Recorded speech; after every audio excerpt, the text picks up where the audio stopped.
Hey everybody, I'm Brian with Fort Knox Company, and I'm going to show you how to change out the engine air filter inside of your truck. You can see here the difference. It's going to definitely help your engine performance, gas mileage, and just overall life of your vehicle. I'm going to be doing it here on this Ram 2500 Cummins diesel, but it's going to be very similar to a lot of the other vehicles that you'll be looking at. So just follow these steps really quick. I'll get straight to the point. I'll show you also where you guys can pick up some of these filters. I prefer these FRAM filters because they're really affordable. They're good to replace. You don't necessarily need those expensive oiled K&N. It kind of depends on where you live. If it's really dry, if it's like dusty, kind of depends on what you're looking for. But I like these because they don't break the bank and you can switch them out as often as you need to. So let's jump right to it and I'll show you guys how easy it is. So once you open up the engine compartment, you can find your air box right here and you can pop down these tabs.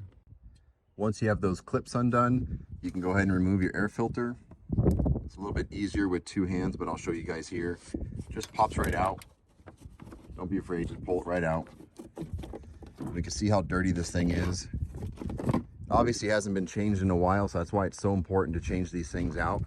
This is what the new one looks like. You can see here the difference. It's going to definitely help your engine performance, gas mileage, and just overall life of your vehicle.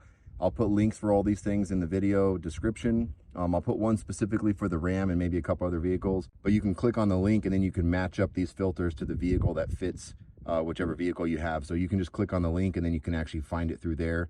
Amazon's really good about being able to put in your vehicle information and it'll match up which products actually work for your vehicle. So now we can go ahead and put this one back in real quick. Same way it came out.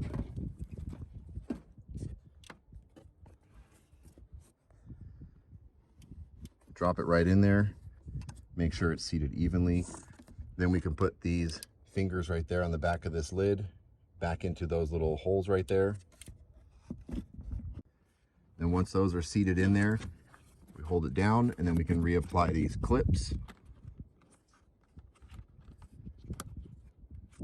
Pop it down, same thing on this side.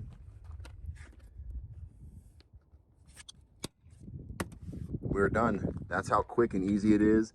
Simple fix, maybe less than 5 minutes, in and out, and now your vehicle is ready to go. So I hope you guys liked that video. If you found it helpful, please hit the like button. Maybe even consider subscribing to the channel. I have a lot of videos on DIY projects and things around the house, even from currently I'm building a full casita from the ground up. I'm doing underground plumbing, electrical, gas. I'm going to be building multiple showers, kitchen, full living room, everything, kind of like a mini house from the ground up. So if you're interested in any of that, please consider subscribing. Once again, thank you for watching and I'll see you on the next build.